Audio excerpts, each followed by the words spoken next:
आप सभी का अपने YouTube चैनल पहाड़ एजुकेशन में हार्दिक स्वागत करता हूं। दोस्तों, मैं आज नया प्रैक्टिस सेट आप लोगों के बीच लेके उपस्थित हुआ हूं। ये प्रैक्टिस सेट हमारा 20वां है। तो इस प्रैक्टिस सेट को मेरे साथ बनाते हुए चले गए। इससे आपके फर्स्ट और सेकंड पेपर से संबंधित यहाँ पर जो प्रश्न है वो आपके कवर होते हुए चलेंगे। चलिए शुरुआत करते हैं इस श्रृंखला की। देखिए दोस्तों, इस श्रृंखला का जो पहला प्रश्न आपके सामने रखूं तो यहाँ पर इस प्रकार से है। ये कहता है कि पहला प्रश्न, तदर्थ न्यायाधीशों की नियुक्ति का प्रावधान किस अनुच्छेद में है। ये आपको बताना है कौन सा आर्टिकल में इस चीज़ का वर्णन किया गया है कि जो तदर्थ न्यायाधीशों की नियुक्ति का प्रावधान उसमें दिया गया है। तो यहाँ पर आपके अनुच्छेद 124(1) में दिया गया है, या फिर बी कहता है कि अनुच्छेद 126, या फिर सी कहता है कि अनुच्छेद 129, या फिर डी कहता है अनुच्छेद 127।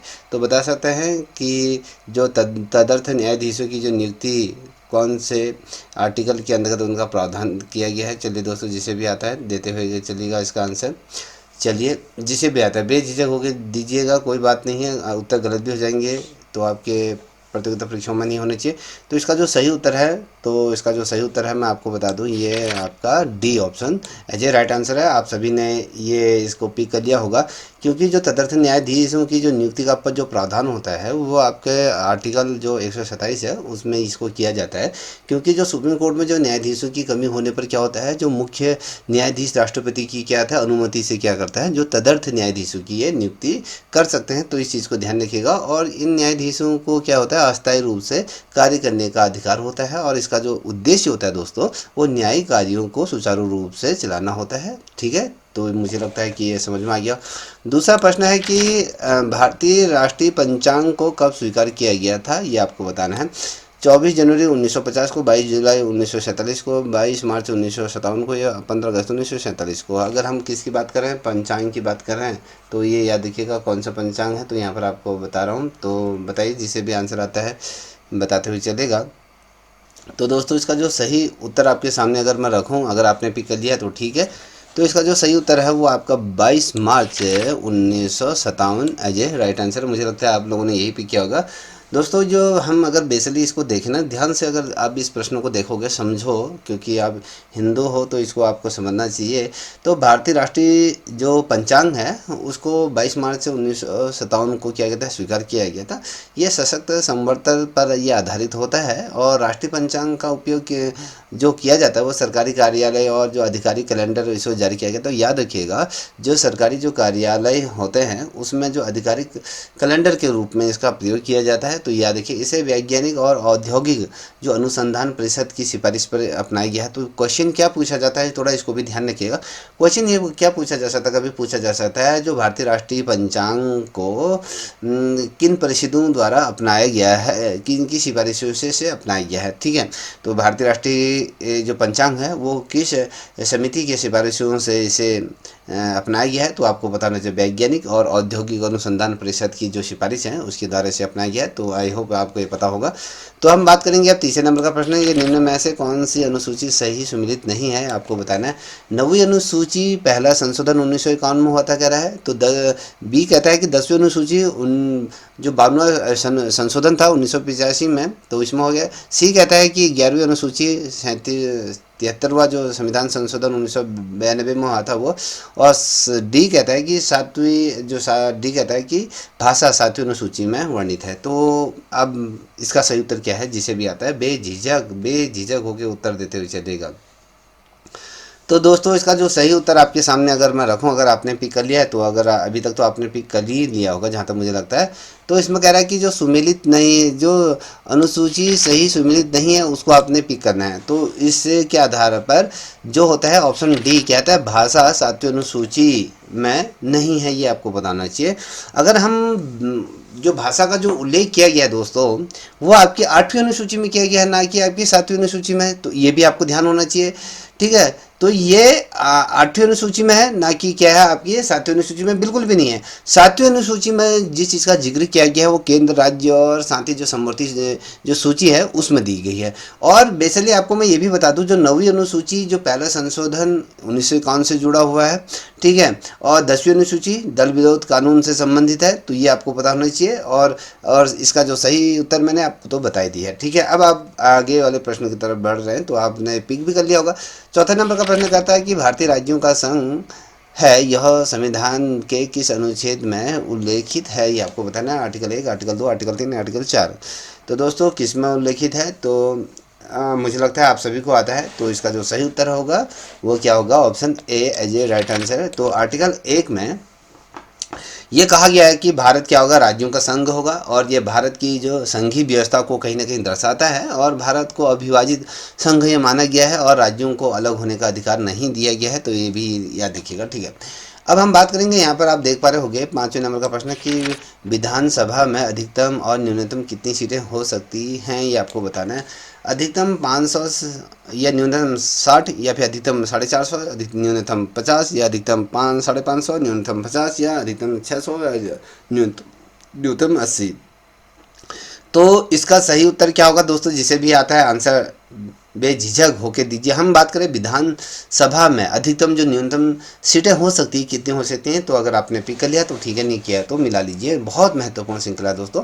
इसका जो सही उत्तर है वो ऑप्शन ए, अधिकतम 500 और न्यूनतम आपके 600 हो सकती है। तो ये याद रखिएगा, क्योंकि ये जो व्यवस्था है संविधान के आर्टिकल, अगर मैं कहूँ 170, याद देखिएगा।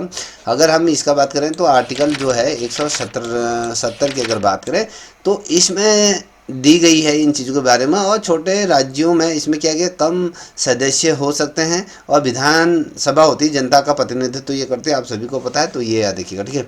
अब यहाँ पर आप देख पा रहे हो कि राज्यपाल को शपथ कौन दिलाता है, तो मुझे लगता है आप सभी को पता है कि कौन दिलाता है कौन नहीं दिलाता है। तो इसको सीधे ही बता देते हैं, हाई कोर्ट के जो मुख्य न्यायाधीश होते हैं वो आपकी क्या करते हैं, इनको शपथ दिलाते हैं। और यदि मुख्य न्यायाधीश उपस्थित नहीं हैं तो उस कंडीशन में क्या होगा, जो वरिष्ठ जो न्यायाधीश होता है वो शपथ दिलाते हैं। और शपथ राज्यपाल को संविधान की जो रक्षा का दायित्व ये देती है। और इसका जो प्रावधान है दोस्तों, जो राज्यपाल का जो शपथ का जो प्रावधान है, आपको मैं बता दूं वो 159 में जो आर्टिकल है इसमें इसका जिक्र किया गया है। तो इसको ध्यान में रखिएगा। अब बात करेंगे, यहाँ पर 7वें नंबर का प्रश्न है कि भारत के संविधान में कल्याणकारी राज्य का आदर्श किसमें निहित है, ये आपको बताना है। तो प्रस्तावना में, नीति निर्देश तत्व भाग 4 में, या मूल अधिकार में, 7वीं अनुसूची में।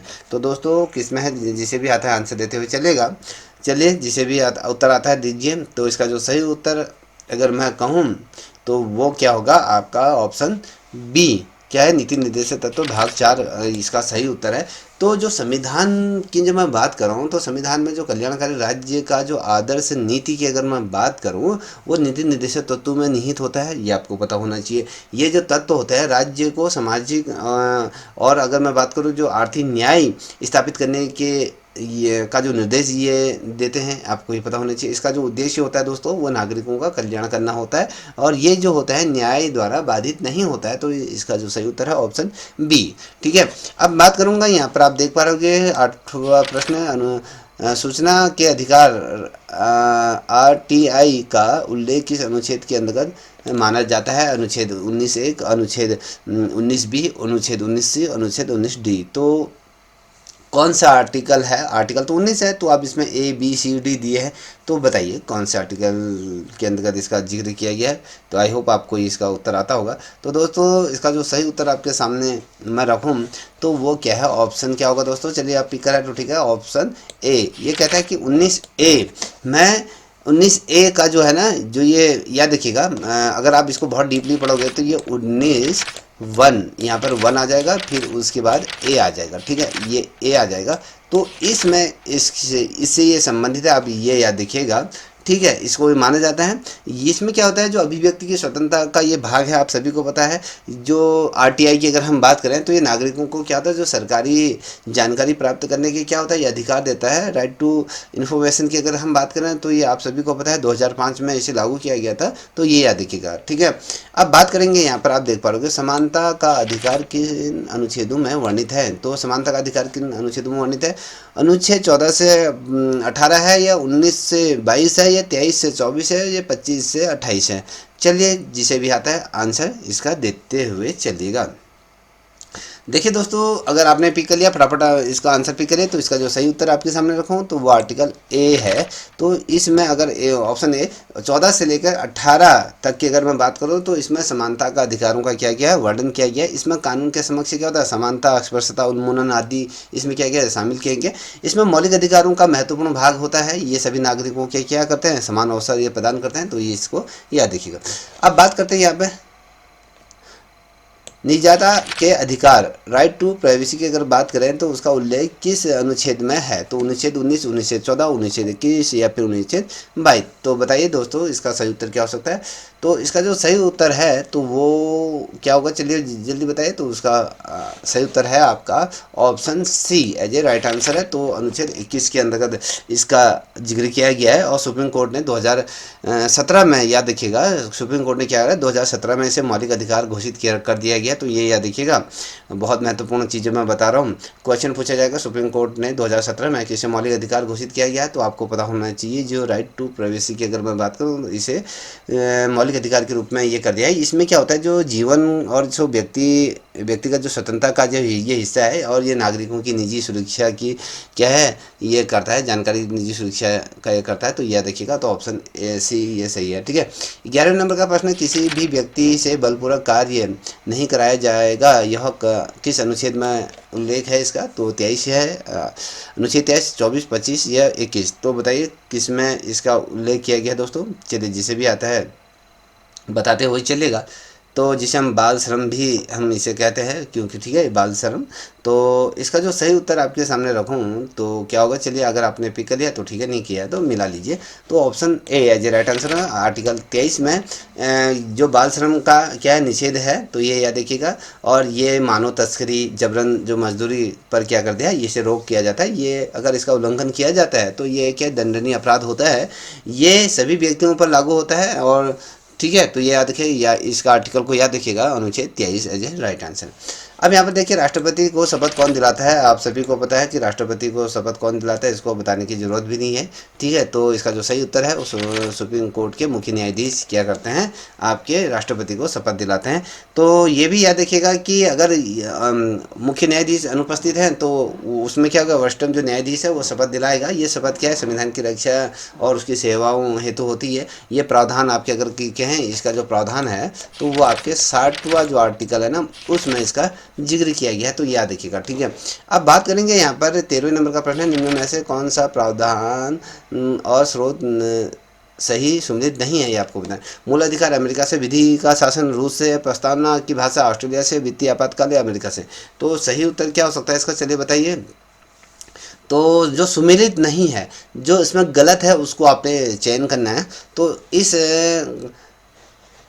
का सही उत्तर क्या होगा, तो इसका जो सही उत्तर होगा वो ऑप्शन क्या होगा दोस्तों, चलिए उत्तर दीजिए। तो ये आपका ऑप्शन बी हो जाएगा। विधि का जो शासन है वो रूस से नहीं है। तो विधि का जो स्रोत है आपके, ये हम यहाँ पर रूस लिखा है ना, तो यहाँ पर आ जाएगा आपका, यहाँ पर लिख लीजिए, यहाँ पर आपका ब्रिटेन है, ना कि ये रूस है। ये मूल अधिकार अमेरिका से लिए गए हैं, और वित्तीय आपातकाल के जो प्रावधान के हैं जर्मनी से भी प्रेरित है। और इसलिए अगर हम देखें तो इस सीरीज में अगर देखें इस प्रश्न का, तो ऑप्शन बी ही क्या होगा इसका गलत होगा, क्योंकि सम्मिलित नहीं है। तो यही एज ए राइट आंसर होगा। तो ठीक है, अब बात करेंगे 14वें नंबर के प्रश्न की तरफ अग्रसर हो गए। यहाँ पर देखिए कि 14वें नंबर का प्रश्न कहता है, साधारण विधेयक को किस सदन में पेश किया जा सकता है। लोकसभा, राज्यसभा, संसद के किसी भी सदन में, इनमें से कोई नहीं। तो बताइए इसका सही उत्तर क्या हो सकता है। तो दोस्तों ये अगर हम बात करें, जो किसी भी सदन में आप इसको क्या कर सकते हैं, प्रस्तुत कर सकते हैं। ऑप्शन सी एज ए राइट आंसर है। तो याद रखिएगा, जो साधारण विधेयक होता है वो संसद के किसी भी सदन में आप क्या कर सकते हो, उसको प्रस्तुत कर सकते हैं। इसे लोकसभा या फिर राज्यसभा दोनों में पेश किया जाता है। दोनों सदनों से जब पारित होने पर क्या होता है, राष्ट्रपति की स्वीकृति की इसमें आवश्यक हो जाती है, और ये सामान्य कानून की प्रतिक्रिया के अंतर्गत क्या आगे को बढ़ जाती है। तो यह याद रखिएगा। ठीक है, अब हम बात करेंगे, यहाँ पर आप देख पा रहे हो कि अल्पसंख्यकों के अधिकारों से संबंधित जो मूल अधिकार कौन सा है। तो अनुच्छेद 23 से 24 है, अनुच्छेद 25 से 28 है, 29 से 30 है, या 32वां। तो सही उत्तर क्या होना चाहिए इसका, चलिए जिसे भी आता है आंसर दीजिए। तो दोस्तों 15 नंबर का जो सही प्रश्न है तो उसका ऑप्शन सी एज ए राइट आंसर होगा। मुझे लगता है यही आपने पिक करा 29 से 30। तो इसमें इसमें जो दिया गया है ये सांस्कृतिक और जो शैक्षणिक अधिकार देते हैं, अल्पसंख्यक अपनी भाषा, संस्कृति, शिक्षा, संसाधन सुनिश्चित कर सकते हैं। ये संविधान की धर्मनिरपेक्षता भावनाओं को कहीं ना कहीं ये दर्शाता है, तो इस चीज़ को भी थोड़ा सा मनन करेगा। अब यहाँ पर कहते हैं कि नीति आयोग किस प्रकार की संस्था है, ये आपको बताना है। मुझे लगता है आप सभी को पता है, संवैधानिक है, गैर संवैधानिक है, या वैधानिक है, या फिर इनमें से कोई नहीं। तो आप सभी को पता है, बताने की ज़रूरत नहीं है। ऑप्शन बी एज ए राइट आंसर है। ठीक है, तो ये क्या है, आपको ऑप्शन बी परामर्शदायी जिसे हम कहते हैं, तो ये क्या था, नीति आयोग क्या है, एक गैर संवैधानिक जो परामर्शदायी संस्था है। इसका गठन आप सभी को पता है कि जब बीजेपी की सरकार आई थी 2014 के बाद 2015 में से किया जाता है, क्योंकि इसका जो पूर्व में जो नाम था योजना आयोग था, और योजना आयोग का नाम फिर बाद में आप सभी को पता है कि नीति आयोग केंद्र सरकार और राज्य सरकार के सहयोग ये देता है, तो ये आपको ये पता है। ठीक है, अब यहाँ पे महाधिवक्ता के पद का उल्लेख किस अनुच्छेद में है? अनुच्छेद 76, 1961, 1948, 161। तो बता सकते हैं कि कौन से आर्टिकल में महाधिवक्ता का उल्लेख किया गया है?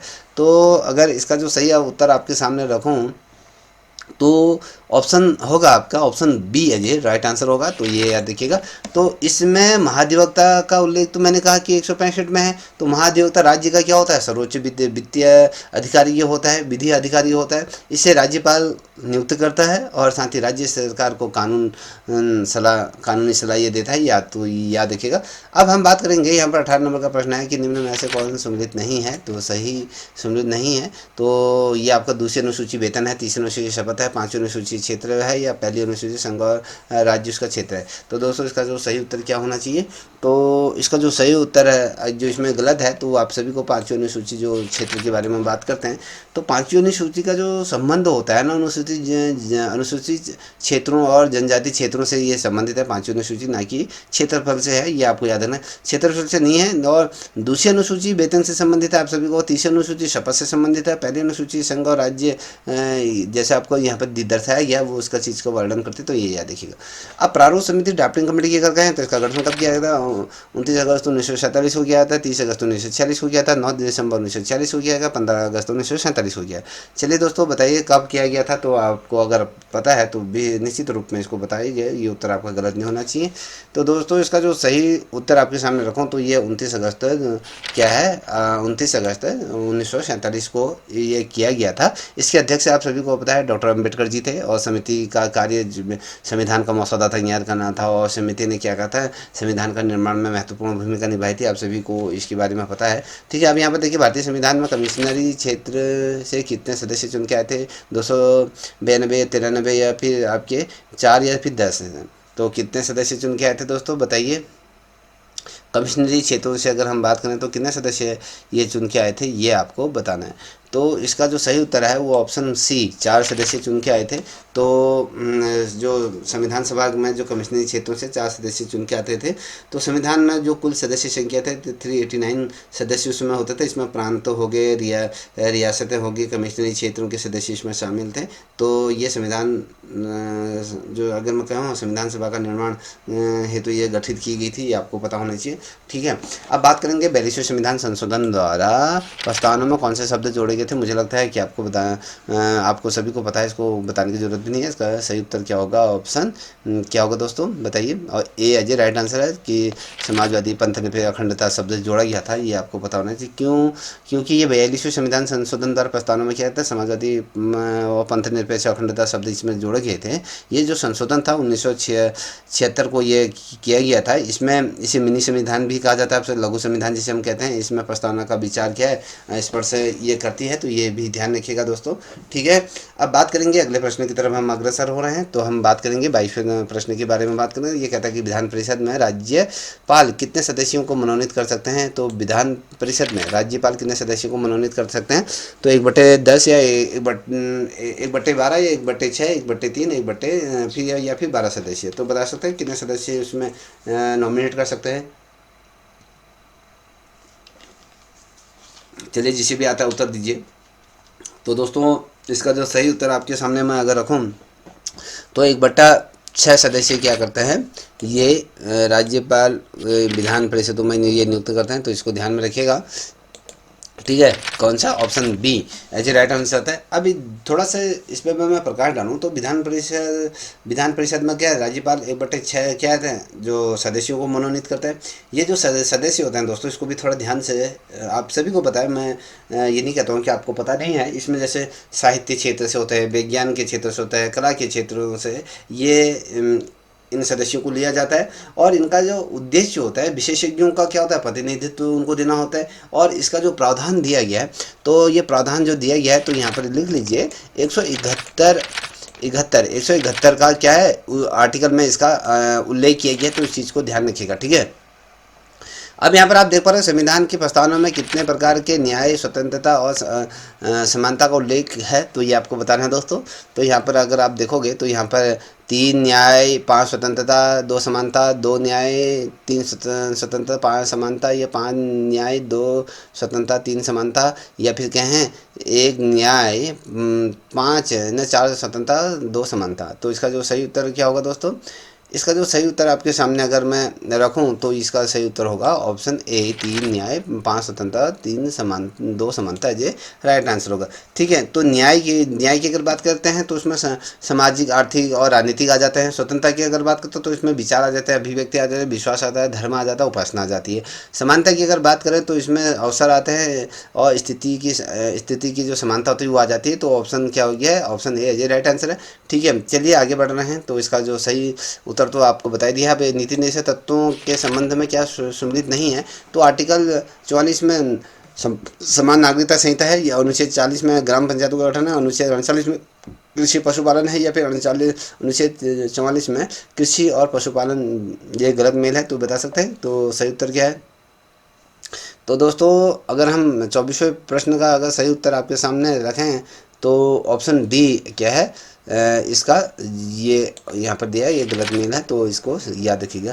ठीक है, तो अगर हम कहें अनुच्छेद जो ये हमने 44 की अगर बात करें तो इसका संबंध होता है नागरिक संहिता से है, और साथ ही अगर मैं कहूँ कृषि और पशुपालन से बिल्कुल भी इसका संबंध नहीं होता है। तो याद रखिए कृषि और पशुपालन का जो आर्टिकल के अगर हम कहें तो जो ये आर्टिकल है, तो इस आर्टिकल की अगर बात करें तो 148 में इसका जिक्र किया गया है, जैसे यहाँ पर आप देख पा रहे होंगे।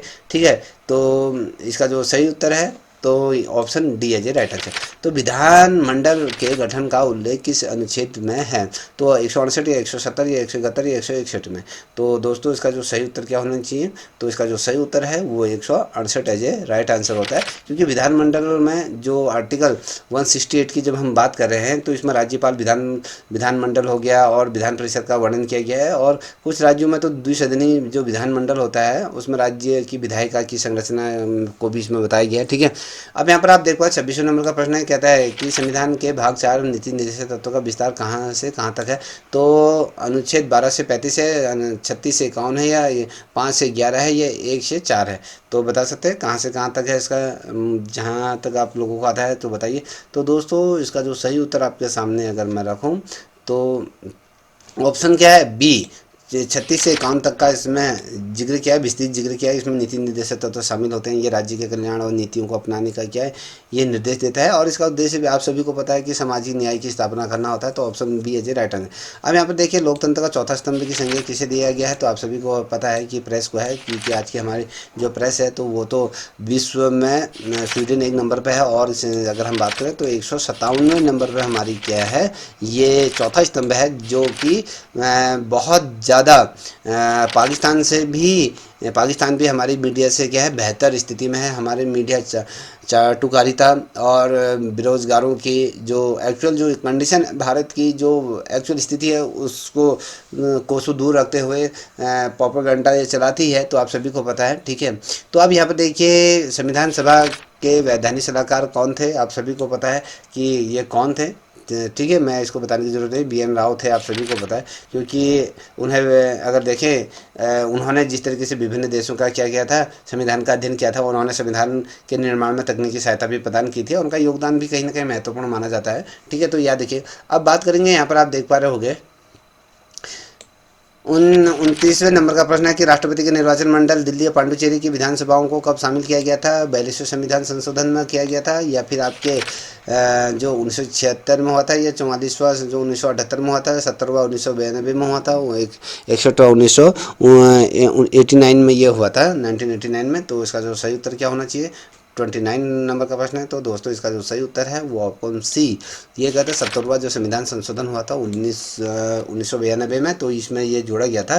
तो इसमें क्या किया था, जो केंद्र शासित प्रदेशों को भी इसमें प्रतिनिधित्व मिला। राष्ट्रपति चुनाव में ये निर्वाचन मंडल भाग ले सकते थे, और संशोधन लोकतंत्र की क्या है, जो भागीदारी को कहीं ना कहीं बढ़ाते हुए ये चीज़ें सुनिश्चित करती है। आप सभी को पता है। तो 70वां संशोधन था जो 1992 में ये किया गया था। अब देखिए राष्ट्रपति किस अनुच्छेद के तहत शपथ ये ग्रहण करते हैं? आपको बताया 52वां, या फिर 60, या 61वां, या फिर 72। तो दोस्तों कौन से आर्टिकल के अंतर्गत वो क्या आते हैं, शपथ लेते हैं? तो आप सभी को पता है। तो वो आर्टिकल क्या है आपके 60। तो राष्ट्रपति जो आर्टिकल है वो 60 के तहत क्या करती है, वो शपथ ग्रहण करते हैं। और अनुच्छेद में क्या करते हैं, जो आर्टिकल जो 60 है, तो इसमें शपथ का पूरा रूप जो खाका है या रूप प्रारूप वो दिया गया है, और संविधान की रक्षा और सेवा की शपथ इसमें दिलाई जाती है, और पद की गरिमा की जो जवाबदेही भी इसमें सुनिश्चित की कराई जाती है। तो ये याद रखिएगा।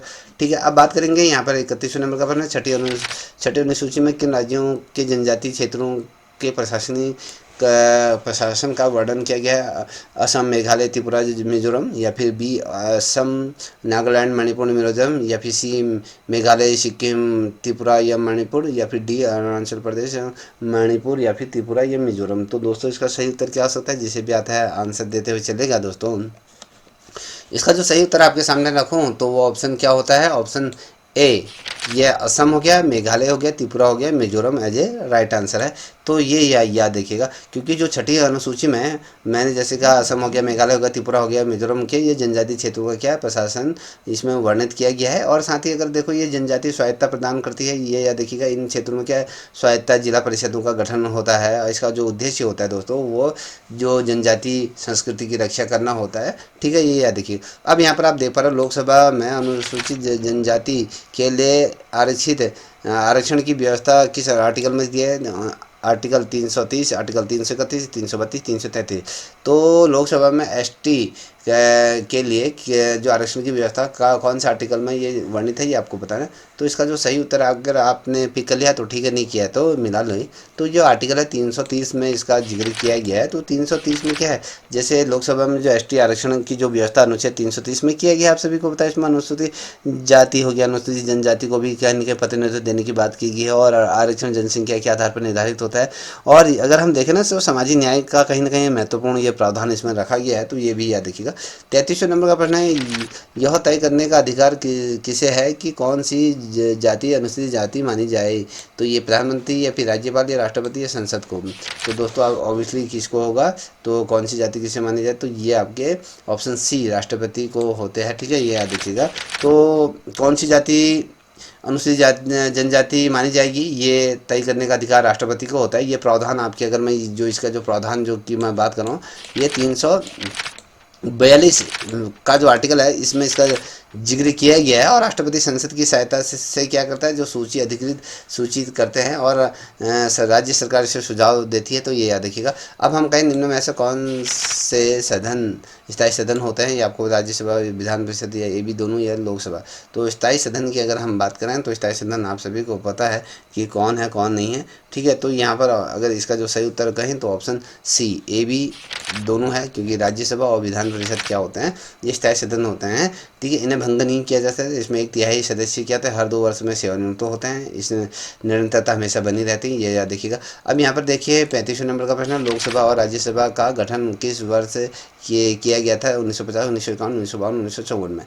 तो दोस्तों किस वर्ष से किया गया था? तो अगर पता है तो ठीक है, नहीं है तो मिला लीजिए। तो option C as right answer तो लोकसभा और राज्यसभा का जो गठन किया गया था 1952 में ये हुआ था। पहला आम चुनाव 1951 से 52 में संपन्न हुआ था, आप सभी को पता है। इसके बाद क्या होता, संसद का गठन किया गया था और भारत की कहीं ना कहीं लोकतांत्रिक व्यवस्था की ये शुरुआत हुई थी। तो ये याद रखिएगा। इस श्रृंखला का अंतिम प्रश्न आपके सामने रख रहा हूँ। तो आई होप आपको ये श्रृंखला अच्छी लगी होगी। अगर अच्छी लगी हो तो मैं आपसे ये रिक्वेस्ट करूँगा, प्लीज़ इस चैनल को भी आप लाइक शेयर सब्सक्राइब अवश्य करें। चलिए, इसका सही पार्लियामेंट स्पीकर की अगर कहें तो इसका मुख्य कार्य क्या होता है? संसद की कार्रवाई का संचालन करना है, निर्वाचित सदस्यों को शपथ दिलाना, अध्यक्ष को चुनाव करना होता है, इनमें से कोई नहीं। तो दोस्तों, इसमें क्या होता है, इसमें जो होता है, जो अगर मैं सही उत्तर आपने पिक लिया तो ठीक है, ऑप्शन बी एज ए राइट आंसर है इसका। ठीक है, ये याद रखिएगा। जो प्रोमेट स्पीकर होता है, इसका जो मुख्य कार्य होता है, ये निर्वाचित सदस्यों को शपथ दिलाना होता है और स्थायी अध्यक्ष ये होता है और नए अध्यक्षों के चुनाव का तक ये कार्य करता है और इसे राष्ट्रपति क्या करते हैं, ये नियुक्त करते हैं। तो ऑप्शन क्या हो गया, बी एज ए राइट आंसर है। आई होप आपको ये श्रृंखला अच्छी लगी हुई होगी आपकी परीक्षा के दृष्टिकोण से। अगर अच्छी लगी होगी तो मैं आपसे रिक्वेस्ट करूँगा इस चैनल को आप सब्सक्राइब करें, साथ ही अपने दोस्तों को साझा करें। तब तक के लिए जय हिंद, जय भारत, जय उत्तराखंड।